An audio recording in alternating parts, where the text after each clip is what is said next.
তুমি যদি ওই মেয়েকে বিয়ে করো না তাহলে আমার কিছুই পাবে না, কোনো দিন না। কারণটা আমি বলছি। কারণ আপনি কোনোদিন কোনো কিছু দিতে জানেনই না, বাবা হিসেবে ভালোবাসা পাইনি, আর এখন যেটা না দেওয়ার কথা বলছেন না সেটা আমার কোনোদিন চাওয়ার ছিলই না। I don't need it, I don't want it. Clear? ও হ্যাঁ, আর আপনার গাড়ির চাবি দিয়ে গেল। তোমার বাবার সম্পর্কে কিছু বলো।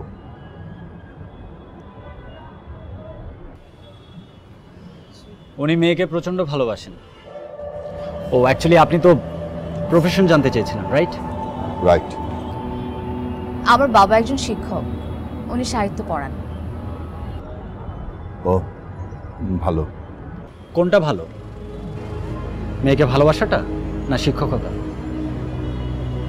অবশ্য আপনি তো কখনো কোনোটাই করেননি।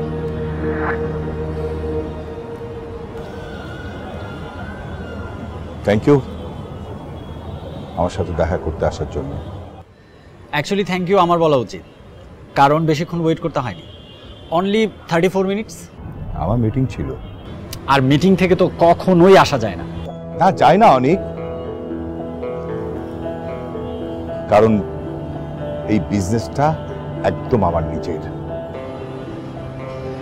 সম্পর্কগুলো তো সম্পর্কগুলো নিজে হলে তো বুঝবে কোনটা ঠিক আর কোনটা ঠিক না। জেনি চলো ওঠো।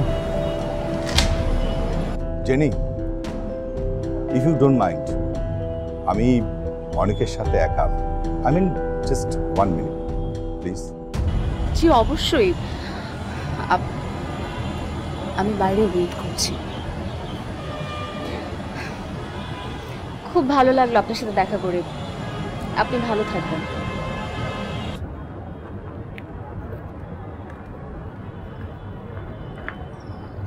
অনেক, সিট ডাউন প্লিজ, বসো।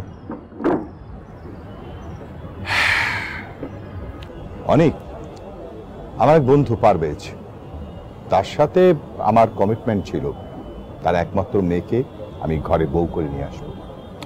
তাছাড়া বুঝতেই তো পারো যে একটা স্ট্যাটাসের ব্যাপার আছে না। আমি 2-1 দিনের মধ্যে জেনিকে বিয়ে করছি। আই গেস এটা তোমার ফাইনাল ডিসিশন? মোর দেন ফাইনাল। তাহলে তুমি আমার ডিসিশনটা শুনে যাও। ফাইনাল শব্দটা মিস করেছেন, বলুন আপনার ফাইনাল ডিসিশন। মনে করো তাই। অনেক, তুমি যদি ওই মেয়েকে বিয়ে করো না তাহলে আমার কিছুই পাবে না, কোনো দিন না। কারণটা আমি বলছি।